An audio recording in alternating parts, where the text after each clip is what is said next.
Iran के सबसे senior शिया धर्मगुरु ग्रैंड अयातुल्ला नासिर मकारिम शिराजी ने अमेरिका के राष्ट्रपति डोनाल्ड ट्रंप और इजरायली प्रधानमंत्री बेंजामिन नेतन्याहू के खिलाफ एक धार्मिक फतवा जारी किया है।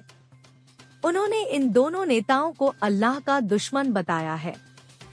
साथ ही दुनिया भर के मुसलमानों से कहा है कि वे एकजुट होकर इन नेताओं को ईरान पर हमले के लिए पछताने के लिए मजबूर करें। मकारिम शिराजी ने अपने फतवे में कहा, जो कोई भी ईरान के सर्वोच्च नेता या किसी मर्जा को नुकसान पहुंचाने या धमकाने की कोशिश करता है, वह मुहरिब यानी जंग को पसंद करने वाला अपराधी होगा।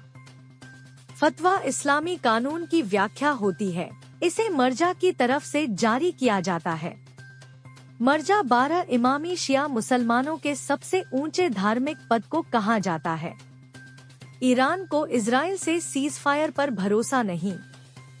ईरान के आर्मी चीफ अब्दुल रहीम मूसवी को शक है कि इजराइल फिर से ईरान पर हमला कर सकता है।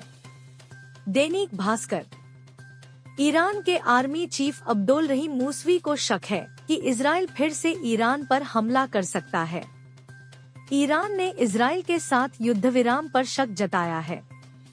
ईरान के चीफ ऑफ स्टाफ अब्दुल रहीम मूसवी ने रविवार को सऊदी रक्षा मंत्री प्रिंस खालिद बिन सलमान से फोन पर बातचीत में कहा, हमें दुश्मन इजराइल के साथ युद्ध विराम पर शक है। अगर फिर से कोई हमला हुआ तो हम उसका मुंहतोड़ जवाब देंगे। मूसवी ने कहा कि जब ईरान अमेरिका के साथ परमाणु वार्ता में व्यस्त था, तब इजराइल ने उस पर हमला कर दिया और अमेरिका ने उसका साथ दिया।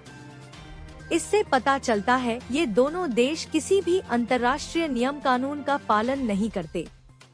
उन्होंने यह भी कहा, जंग हमने शुरू नहीं की है, लेकिन हमने हमलावर को अपनी पूरी ताकत से जवाब दिया।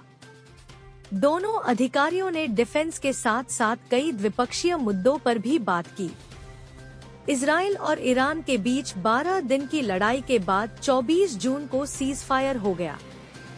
अमेरिकी राष्ट्रपति डोनाल्ड ट्रंप ने इसका ऐलान किया। इस लड़ाई में ईरान के 610 और इजराइल के 28 लोग मारे गए।